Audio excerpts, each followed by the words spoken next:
All right, I'm in Idaho Falls, Idaho. And I just want to compare and contrast another time that I moved from Phoenix to Seattle to start a job. This time I'm going from Seattle to Phoenix. Now, about a year ago today, we were finally getting back to in-person work, long awaited, obviously, and I also found a second job at a tutoring center. And I had been interviewing with the tutoring center on and off for a year because they were looking for somebody in person, but then Delta happened, and then we were hoping to go back, and then there was another wave, and not to mention just the different time of the year. So mid-September, my boss, my future boss had called me and said, would you like to start on Tuesday? I think he called on a Friday and asked if I would like to start on Tuesday. And I explained to him that I'm in Phoenix, but I'd be happy to start maybe the following Tuesday. And he pressured me to start that Tuesday because he said that it would be he really needed somebody now. If I didn't start, he would have to hire somebody else, and I was really itching to get back to in-person work. I mean, I didn't really need the second income, but at the time, the social connections and all that I did need, and so I raced home. I certainly didn't have the luxury of spending entire days in Idaho Falls, or last night I spent a night in Boise, Idaho. And to be honest, I don't know how I even made it in one piece. I was just watching a video about the Cannonball Run, where people drive from New York to LA nonstop in 24 hours or so. And it kind of felt like that. Maybe not that extreme, but it was close. And then this time on the way back, I had interviewed and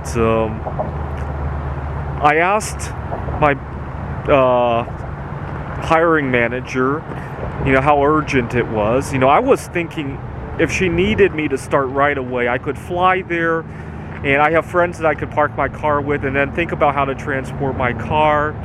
And I was a little bit nervous about that because I keep a lot of things in my car, and I looked at how car transportation works. And I thought that if I did that, everything would be a mess. So I would prefer not to do it that way. But it was up on the table. And she said, "Oh no, take your time. I know you don't make that drive very often. Go see a few things." And actually, just this morning, I was sharing with her all the beautiful scenery I saw in Boise and Ellensburg, among other places along the way. And see, this would not fly with my boss over in Seattle. He's very close-minded about what people should do with their lives, right? So, for example, he's very religious, and he's taken days off for various religious events. But I want to go see a lunar eclipse. He has a problem with that. I have a difference in taste of where I like to go on vacation, and so he doesn't put a high priority to that.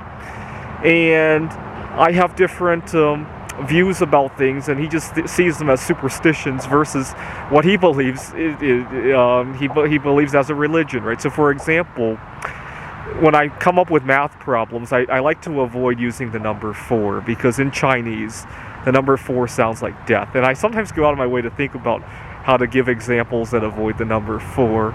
And the one time he had come over to give another example, and he's maybe not as fluent with avoiding 4 as I mean, he's pretty good at math, but he's never given it thought probably.